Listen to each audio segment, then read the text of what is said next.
Muito bem. É, Muito bem. Então, vamos dar sequência no Manipura Chakra. Esse Manipura Chakra, ele é tão grande. O Sol, né?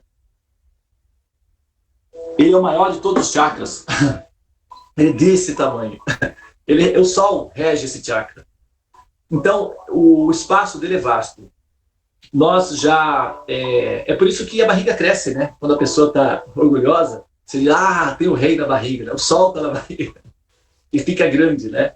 O orgulho, quando a pessoa tem, assim, um excesso de orgulho, uma visão distorcida de si própria, no sentido de impor sobre os demais a sua própria personalidade, não pela conquista, pela sedução, mas pela imposição. Porque impor sobre os demais a sua própria personalidade não é exatamente um problema, né?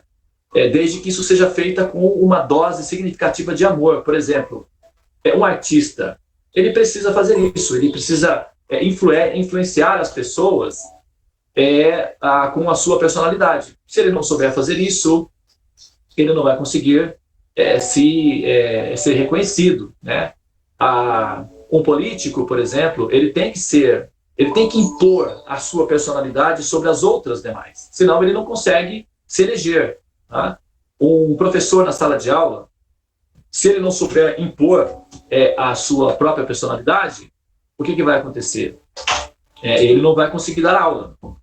Agora, veja bem, tem as duas formas de fazer isso, né? Você pode fazer isso com a sedução, porque todos nós somos corrompíveis do ponto de vista do amor, todos nós estamos na verdade, disponíveis para sermos conquistados ou conquistadas por amor, porque o amor é a nossa natureza essencial, então nós somos seres naturalmente encantados pelo amor.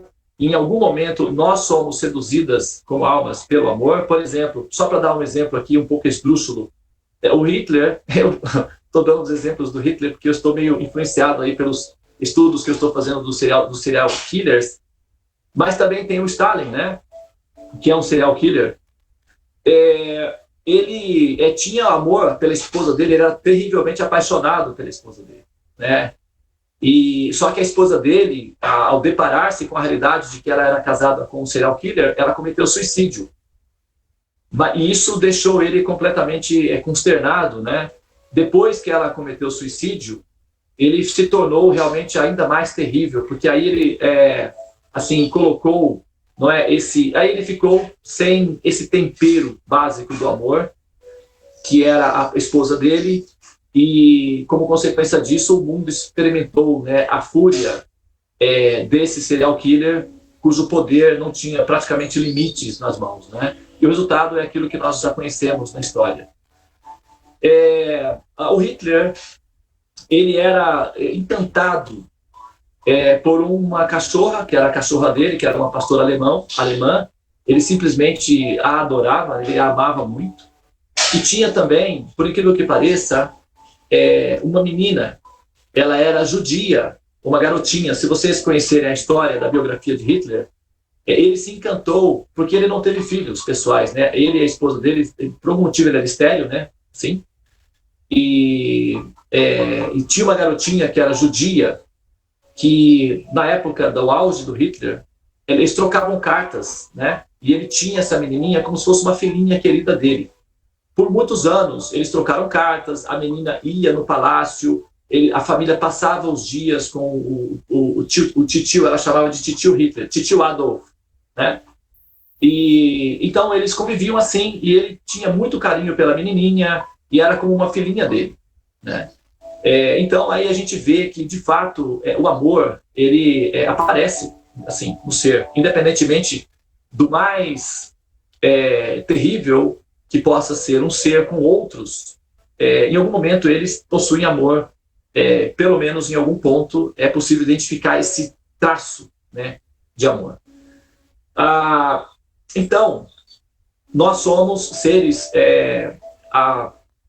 que temos uma vulnerabilidade pelo amor, e isso é uma característica de Deus. Originalmente nós somos assim, porque nós encontramos na essência fundamental da nossa existência a característica do princípio que é conhecido como Ananda, que significa justamente o princípio do amor, né? Bom, agora, o que acontece é que impor a personalidade é uma das necessidades humanas para se ter relacionamentos afetivos ou para se experimentar a sensação de aceitação de grupo, né? Todos nós fazemos isso num certo nível. Todos nós procuramos, de alguma forma, conquistar os demais ao nosso redor, mesmo que seja uma única pessoa. Agora, quando é um grupo, também é possível de fazer. Dá um pouco mais de trabalho, né, porque é de grupo, mas também é possível de fazer. E se nós temos alguma coisa em nós que justifique esse encantamento da parte dos demais em relação a nós, então isso pode ser feito, como eu disse, de duas formas. Pode ser feito pela sedução do encantamento ou pode ser feito pela imposição da nossa personalidade. Eu não sei se vocês já ouviram falar nisso, se vocês já têm alguma informação sobre isso, mas é muito comum as pessoas falarem assim: fulano em casa é um monstro, no trabalho, na rua, é um cordeirinho, né? Em casa um leão, na rua um cordeirinho. Ou seja, com todo mundo fora, não é? A pessoa é gentil, educada, amorosa, parece ser um encanto. Em casa, com os membros familiares e filhos, a pessoa se transforma num monstro, né? Isso é um fenômeno relativamente comum, né, entre os seres humanos. E isso se deve ao fato de que a pessoa em si, ela está, não lidando com a potência do poder, porque em casa ela tem domínio daquela área. Ele é o rei, né, o rei do pedaço, né, o rei do gado. Ele é o rei do pocinho ali, né, que ali a família se torna, então, os súditos, e a pessoa se torna ali o rei, né? Então, na família, o que acontece? A pessoa tem a total liberdade de exercitar o princípio de poder, né? E esse princípio de poder, como eu disse, ele pode ser exercitado de duas formas. Pessoal, está incomodando aí o barulho de fundo? Tá ok? É porque o pessoal, eu estou aqui fora do meu estúdio, né? Então a casa já começou movimentos. Eu estou com essa janela aberta aqui para não ficar muito escuro, então o som para mim está um pouco barulho e às vezes incomoda aqui. Mas se não está incomodando você, deu. Tá não. Tá não? Ok. Muito bem. Então, como eu estava dizendo, em casa, nos relacionamentos familiares, é quando a gente consegue medir a nossa esquizofrenia individual com relação ao poder, né? Independente de ser homem ou mulher, normalmente os homens têm mais dificuldade com essa potência, com essa energia, porque biologicamente ele já é mais forte. Então essa pressão biológica manda para o cérebro uma mensagem subliminar: você tem poder nas mãos, né? Agora faz o que você quiser aí, rebenta, agora é a sua chance, vai lá. Então, essa é a mensagem subliminar que a pressão biológica no equipamento, né, que é o processador masculino, produz sobre a corrente sanguínea e sobre o sistema nervoso central, e a psique, né, a psicologia da alma condicionada do jogador na forma masculina, ele vai ter, então, esse impacto inicial, e ele vai ter nas mãos aí uma chance de agir, né, como um tirano, né? Ou então, se ele for um ser relativamente refinado e autocontrolado, então ele pode se tornar um soberano. Ele pode ser, na família, temido, ou ele pode ser amado, uma pessoa querida. Aí vai depender. Isso não significa que ele não possa usar o poder. O soberano, ele usa o poder, mas ao mesmo tempo ele é querido pelos súditos. O tirano, ele usa o poder e ele é, assim, temido pelos súditos, porque ele é um tirano, normalmente é um serial killer, oficialmente colocado numa posição em que os súditos se tornam, então, o objeto da sua esquizofrenia, da sua psicopatia e da sua violência. É isso que nós vemos, né, com os tiranos. São as histórias que nós temos dos tiranos, o comportamento é esse daí. Agora, isso, claro, é lá fora, né, nos Estados Unidos, lá na Rússia, do passado, né, na Idade Média, lá não é assim, normalmente nós pensamos isso, né, isso aí aconteceu lá na Itália, isso daí aconteceu na época da ditadura militar e tal, mas não é bem assim. Se nós olhamos o nosso comportamento dentro da família, como nós agimos com os membros familiares e como nós agimos com as outras pessoas fora, a gente vai ver mais ou menos esse fenômeno em andamento, né? Porque a família, na verdade, é um reino. Ele é um micro-reino. E o chefe de família, seja ele homem ou seja ele uma mulher, ele é um micro-rei. E um micro-rei tem poder, independente se é numa escala macro ou numa escala micro, numa escala, né, não escola, numa escala micro, o princípio de poder vai estar presente. E é nesse momento em que a pessoa está lidando, assim, integralmente com a energia ou com a configuração do Manipura Chakra. E na medida em que ele se torna assim, excessivamente abusivo nas suas relações, nas suas inter-relações, então é onde ele está em desequilíbrio com os princípios de poder. E isso vai dar um reflexo da maneira como ele entende Deus, né? E esse reflexo da maneira como ele entende Deus vai definir se ele será um jogador que deverá retornar para fazer o resgate moral, o resgate kármico das falhas cometidas durante o processo do exercício do poder, ou se ele eventualmente poderá então ser aceito nas próximas fases. E a potência do poder não tem o poder de influenciá-lo de forma negativa. A decantação, aquilo que nós chamamos de decantação, de evolução, é basicamente uma calibragem da alma na relação com o princípio de poder. Assim que a alma consegue interagir com o princípio de poder de uma maneira em que o princípio de poder se torna um adereço ou um aditivo para justificar o êxtase de amor, ou a sensação de bem-estar, ou então a empatia, que é a compaixão ao redor, o aluno e a alma, o jogador, já é automaticamente qualificado para a próxima fase.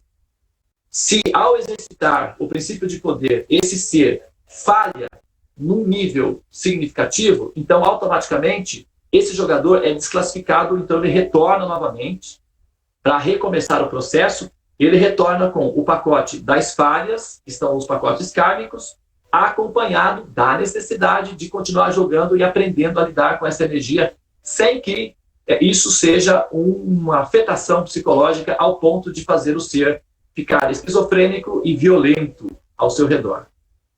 Então, o universo, ele é uma máquina, ele opera de maneira automática. As empresas inteligentes, por exemplo, elas têm... Ontem eu estava conversando com um rapaz que veio aqui, ele está até hospedado aqui na minha casa, é um devoto, né? E eu estava explicando para ele por quê. Ele e o casal, eles estavam há quase 2 anos já tentando a cidadania da esposa para a Itália. E nunca não conseguiam, sempre dava problemas e tal. Eles estavam muito ansiosos, a menina estava muito ansiosa, porque eles foram convidados para fazer um trabalho na Itália, numa comunidade Hare Krishna, mas eles precisam do passaporte. Então, é uma oportunidade excelente, mas eles precisavam desse passaporte e o juiz tinha que determinar se estava tudo ok ou não. E já estava 2 anos nessa ansiedade, então eles me procuraram, explicaram a situação e eu apresentei, né, a sugestão da cerimônia de fogo védica, porque é onde nós conseguimos resolver os nossos problemas kármicos, né, e refazer os ajustes kármicos. E a cerimônia védica foi feita uma, e na segunda cerimônia o processo saiu.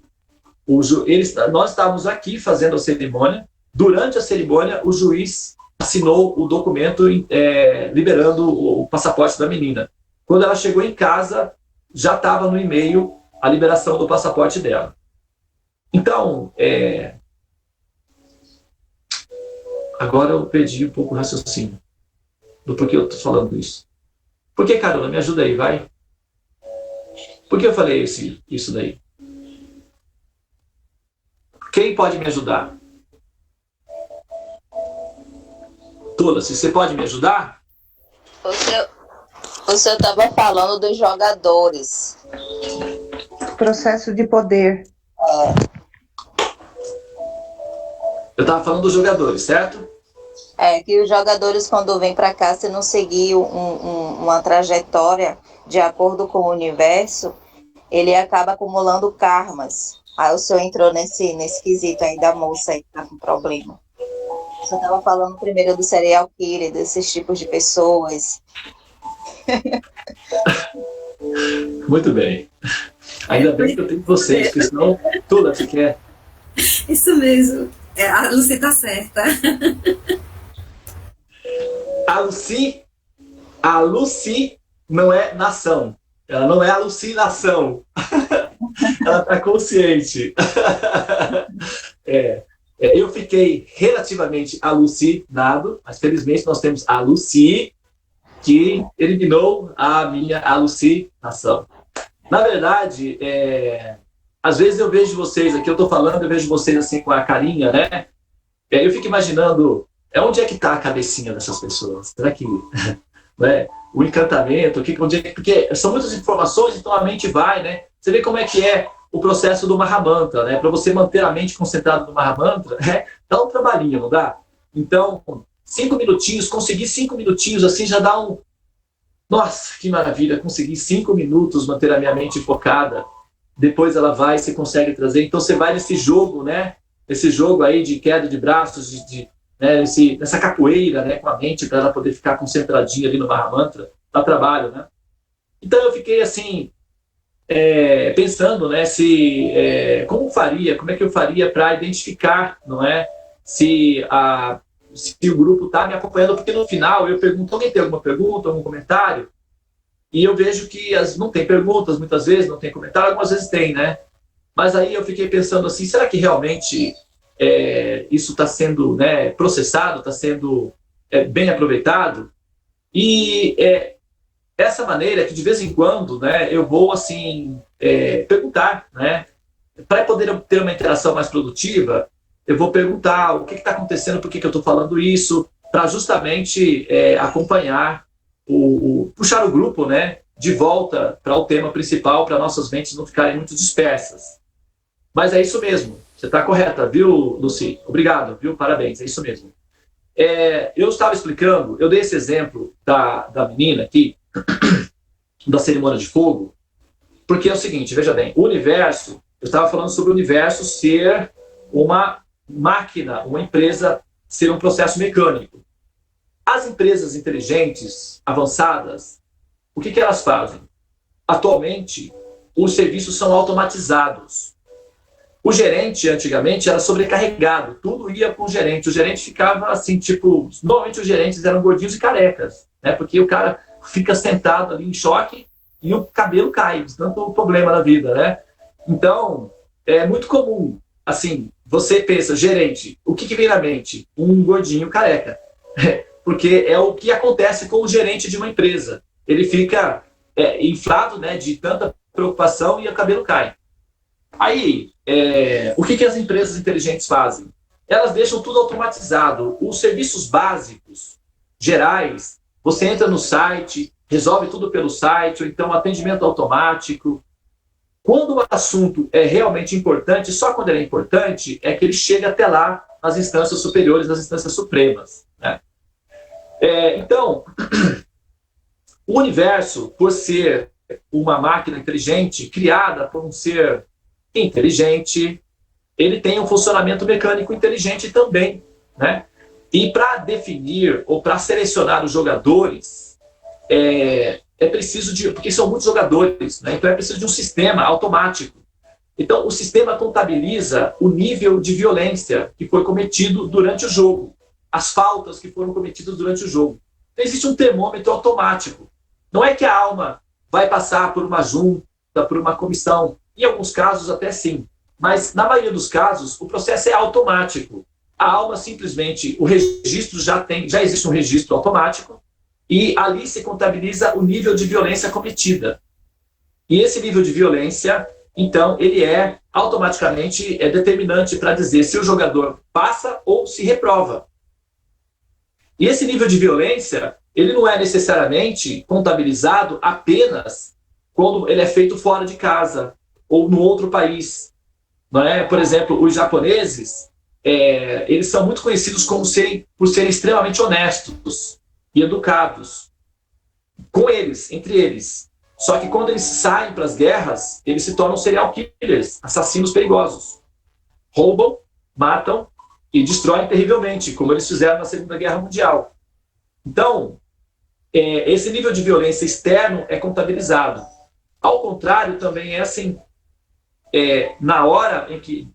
desculpa, deixa eu colocar uma coisa aqui. Isso é um fato, eu estou falando de um fator histórico, eu não estou dizendo, não quero que isso fique estigmatizado, que os japoneses são assim, acho que não coloquei muito bem. O fenômeno do comportamento dos japoneses durante a Segunda Guerra Mundial demonstraram que esse fenômeno humano é possível, tá? Eu não estou dizendo que os japoneses são assim, mude, tá? Delete o que eu falei, pensa da outra forma que é mais adequado, tá? Não fica parecendo que eu estou criando aí um estereótipo e não é isso, tá? As pessoas evoluem, os países evoluem, as raças evoluem. E eu acredito que os japoneses evoluíram, né? E eu espero que tenham evoluído mesmo, porque para que isso não aconteça de novo, né? Mas a história mostrou que isso é possível de acontecer. E outros países também fizeram a mesma coisa. Então, os japoneses não foram os únicos, então não é isso daí, tá? Agora, a violência praticada no ambiente local também é contada. E a violência praticada internamente. Existe a violência interna, que a pessoa se violenta a si mesma com diferentes tipos de mecanismos, né? Sádicos, psicológicos, não necessariamente machucar o corpo físico, mas agredir-se mentalmente. Isso também é contabilizado como violência. Uma pessoa que se agride mentalmente, ela não está muito bem adaptada a conviver amorosamente com os demais ao redor. Por isso que é muito importante a pessoa ter uma calibragem interna adequada para que ela possa ter uma experiência de vivência também equilibrada. E quando a pessoa está lidando com essa energia, que é o potencial do Manipura Chakra, ela vai lidar necessariamente com a violência, que é uma consequência natural do exercício do poder. Assim que o princípio de poder altera o estado emocional, vem a violência automática. Então a pessoa precisa exercitar a violência. Então ela se torna um ser que necessita praticar a violência em algum nível.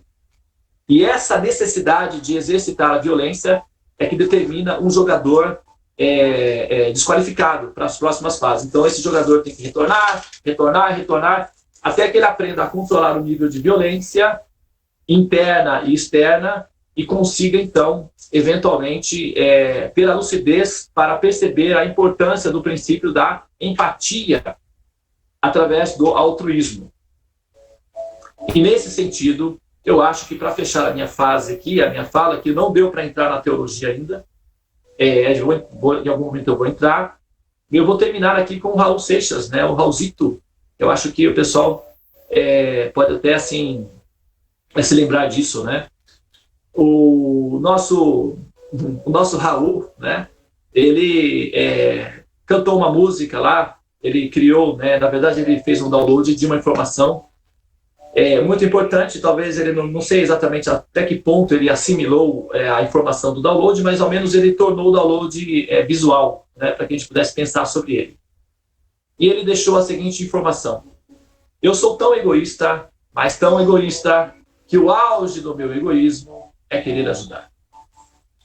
Eu não vou cantar aqui para não prejudicar, né, assim, a emoção do momento, mas pelo menos a frase era essa daí. Eu sou tão egoísta, mas o auge do meu egoísmo é querer ajudar. Então, assim, o egoísmo, ele se satura, ele chega a um ponto que ele deixa de ser fonte de satisfação, mesmo que mórbida, ele se torna uma fonte de sofrimento. E o sofrimento faz com que a pessoa queira livrar-se do egoísmo. E é nesse momento em que ela se torna altruísta. Então, a pessoa, para se tornar uma pessoa altruísta, ou uma pessoa, digamos, com empatia, ela terá, quase que necessariamente, que antes ter sido muito egoísta, ter se saturado do egoísmo, ter se, assim, nauseado do egoísmo, até que ela perceba que o egoísmo não é uma fonte segura de satisfação, porque produz sofrimento. É nesse ponto em que ela começa a pensar que, para que eu possa me sentir bem, eu tenho que pensar além. É nesse ponto que o egoísmo transcende o próprio egoísmo e se torna altruísmo. E o altruísmo é uma forma rudimentar, ainda tem aí os rudimentos do egoísmo, sim, tem, só que o altruísmo ele é um antídoto que neutraliza o egoísmo. Então, mesmo que a pessoa comece com a necessidade de se sentir bem, praticando o altruísmo, a consequência dessa prática é que, no final, o egoísmo será relativamente amenizado e a sensação do bem-estar produzido pela empatia e a compaixão vai impregnar o ser. E, nesse sentido, é que o egoísmo se torna altruísmo e o altruísmo se torna compaixão, que é o resultado maduro do egoísmo saturado, né? E a saturação do egoísmo é justamente assim, um recurso dentro do jogo, né, da área do Manipura Chakra, que permite o jogador conseguir assim, superar a imensidão do Manipura Chakra e, eventualmente, vislumbrar e respirar, né, os ares suaves do Anahata Chakra, que é o próximo chakra que nós vamos entrar aí depois que nós superarmos, não é, esse Manipura Chakra. Muito bem, então eu vou finalizar aqui, tá? E se alguém quiser fazer algum comentário, fazer alguma pergunta, eu estaria à disposição.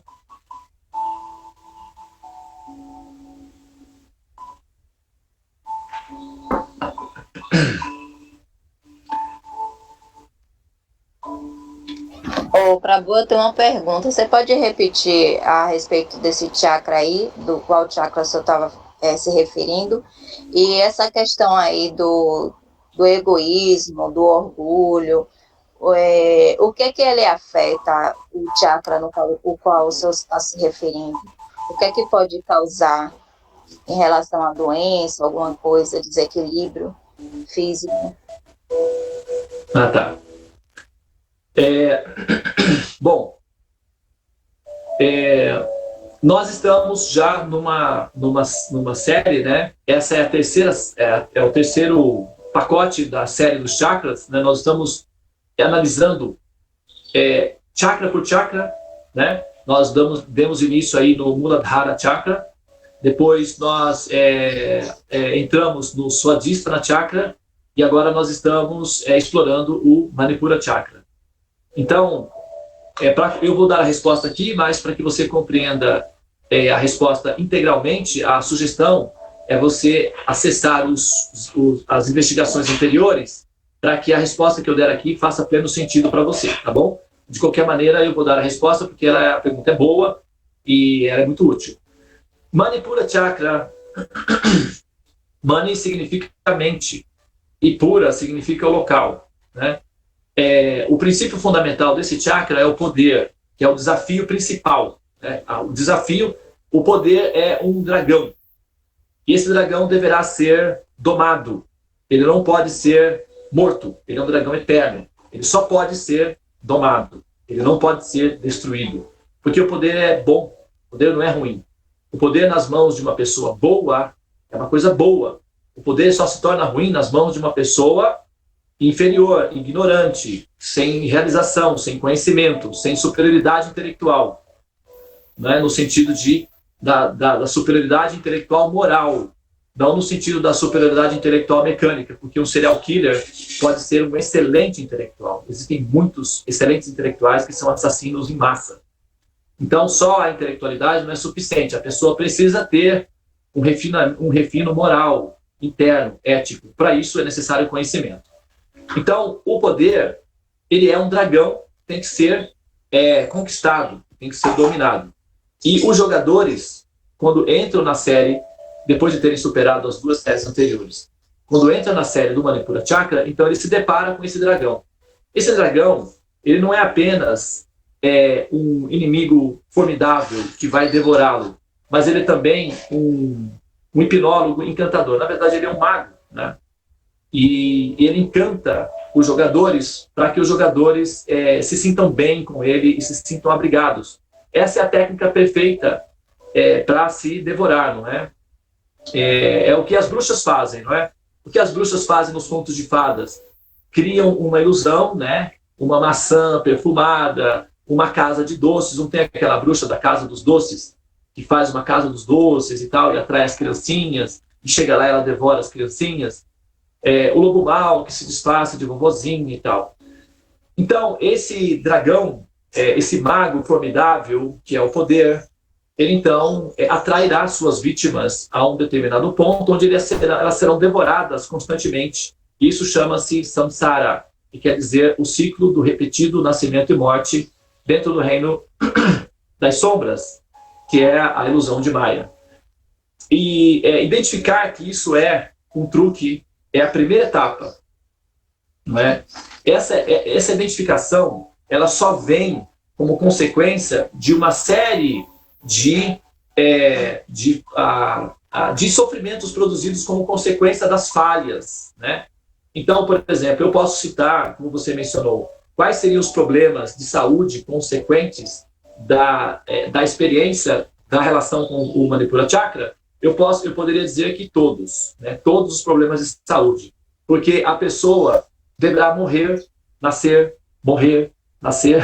Então, isso vai dar tempo de ela experimentar todos os problemas de saúde imagináveis e não imagináveis, porque, como é uma série muito longa, então a pessoa morre centenas de milhares de vezes. E isso significa que ela passará por todos os problemas de saúde que ela possa imaginar.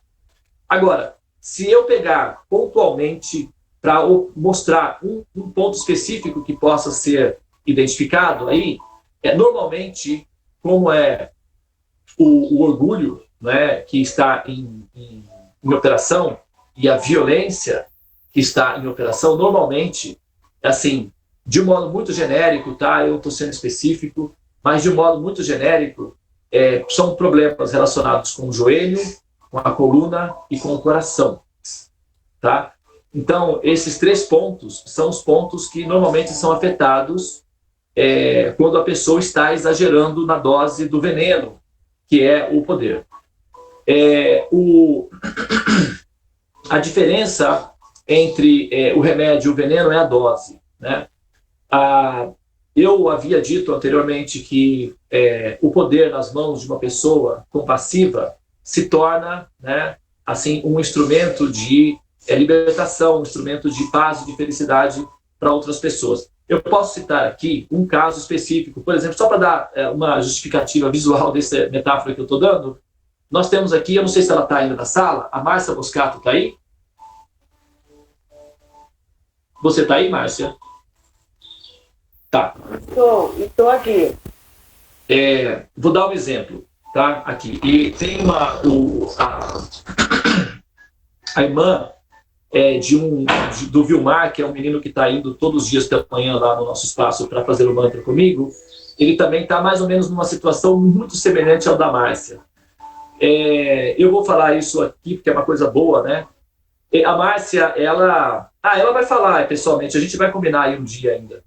Mas a Márcia tem uma experiência de vida em que ela pegou essa experiência de vida e ela transformou isso numa bem-aventurança para muitas pessoas. Ela tem uma instituição que cuida de crianças autistas, ela materna um grupo de crianças, ela própria é uma mãe adotiva, uma super mãe, e ela agora é candidata a vice-prefeita da cidade de Guará. Se eu não me engano, o Felipe é seu esposo ou seu filho?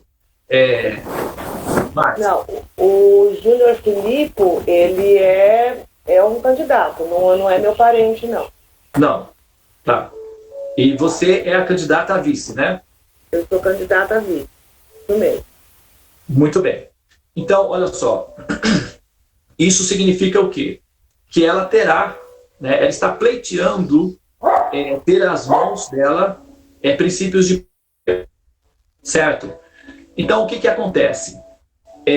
O coração de uma pessoa maternal, como é o caso da Márcia, porque eu já fiz o mapa dela, já temos uma relação de convivência, e eu me sinto muito à vontade para falar sobre isso. Ela é um princípio maternal muito evidente, extravasante, né? Então ela extravasa princípios maternais. Uma pessoa assim, que tiver condições, recursos e acesso ao poder, vai gerar ao redor dela uma situação em que muitas pessoas poderão ser incluídas no processo de justiça social. Isso quer dizer o quê? Que o poder nas mãos de uma pessoa maternal se torna uma fonte de felicidade e de segurança para as demais ao redor dela. Então, nesse sentido, é que o princípio de poder, ele não é ruim, porque se ele fosse ruim, ele seria ruim originalmente em Deus, que é o Criador e que possui essa energia do poder. Então, calibrar o princípio de poder com o antídoto, que é a compaixão, que é o maternar, é justamente o que nós precisamos, é a ferramenta que nós precisamos para lidar com o Manipura Chakra e o dragão de uma maneira segura.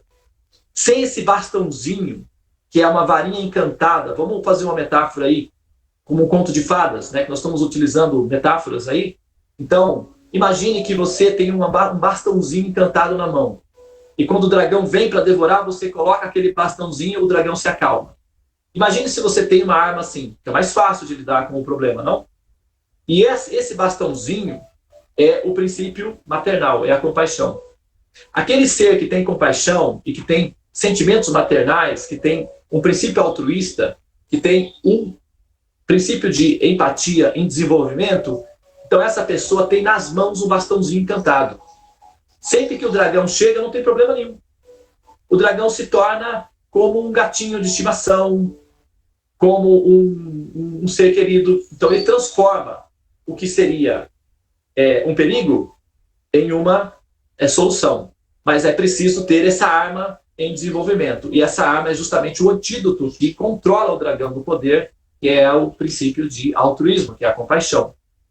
Então qualquer ser que tenha compaixão no coração, é bom que eles tenham o controle do poder. Entende?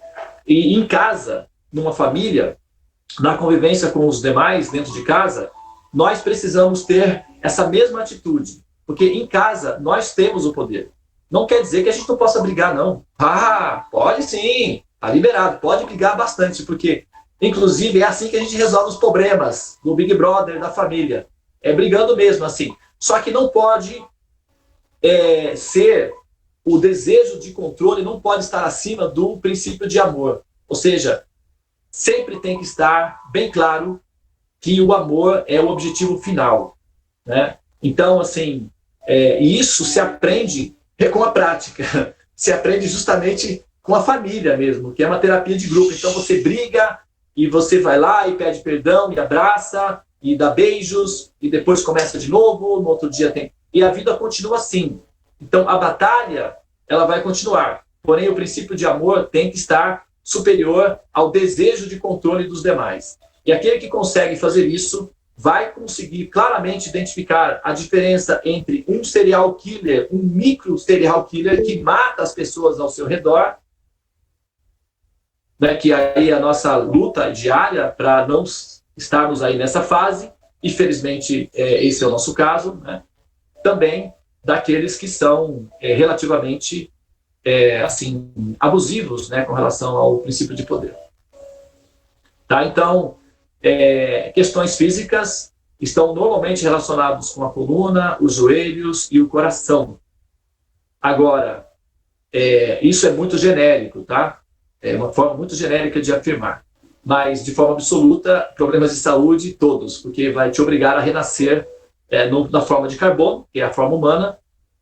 A forma de carbono é relativamente vulnerável, é frágil, ela se decompõe com uma certa facilidade, ela se desestrutura com uma certa facilidade. O funcionamento mecânico das pecinhas costuma dar pequenos problemas com uma certa facilidade, e o resultado consequente disso é que você, relativamente falando, enquanto nós estamos vivendo o tempo disponível no avatar, que é o equipamento, que é o jogador em si, não o jogador em si, mas o personagem que o jogador está jogando, a sensação que dá é uma sensação de longo prazo. Mas do ponto de vista do jogo, que é o universo, é muito rápido. Entendeu? Então, essa diferença de time para o jogador do equipamento em si, existe uma discrepância. Não discrepância, mas existe uma incongruência de percepção. Mas nós temos que trazer essa percepção para dentro e entender que é rápido. O processo é rápido. O jogo tem que ser jogado de maneira profissional. O antídoto deve ser assimilado e o dragão tem que ser dominado. Aqueles que não conseguirem essa operação, retornam. O resultado é sempre o mesmo. Nasce, cresce, crise existencial, náusea pessoal, frustrações aos montes, decepção. Finalmente o corpo entra em decadência e depois ele definha, reciclado, volta a ser princípio matemático e o jogador retorna, retorna, retorna. Isso chama-se samsara, o ciclo infinito dos repetidos nascimentos e mortes. Os jogadores saturados, que não querem mais repetir a fase, deverão aprender a recolher essa varinha mágica. Senão, ele não consegue dominar o dragão. O dragão vai devorá-lo. É uma questão prática.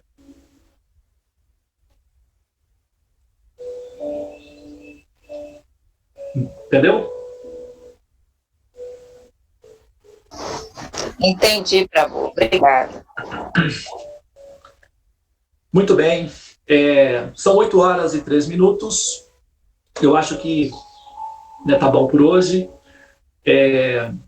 Os vídeos estão à disposição. A Karuna, eu até gostaria de oficialmente aqui, em nome de todas as pessoas aqui, todos os buscadores, né, agradecer de coração, né, o trabalho que a Karuna está fazendo. Por favor, continue assim, tá? Porque eu tenho observado que na medida em que eu elogio as pessoas, acontece algum fenômeno que elas, assim, alteram a rota. Talvez seja tem algum mistério aí por detrás que eu ainda não peguei exatamente qual é o mistério. Mas costuma acontecer isso. Então, fica atenta para que isso não aconteça, tá bom, querida? Andar para trás, caranguejos é que gostam, né? Eles andam para trás. Então, aceite esse elogio no coração e mantenha essa grande devoção, porque para nós é muito importante o que você está fazendo, tá bom? Obrigado por editar os vídeos, deixar os vídeos disponíveis. Aqueles que estão vindo agora, como é o caso, por exemplo, da Lucy, né? Todos os vídeos estão aí à disposição. Se ela realmente, né, desejar aprofundar-se em tudo isso, vai estar disponível para ela. Tudo que nós já conversamos e outros também, né? Como é o caso da Márcia, que está interessada no estudo dos chakras, está à disposição. E isso se deve ao seu esforço sincero, à sua devoção por tudo que está acontecendo. Então, muito obrigado, gratidão. E continue assim, viu, filhinha? Por favor, não pare não, tá? Não para. Quer falar alguma coisa, Karuna?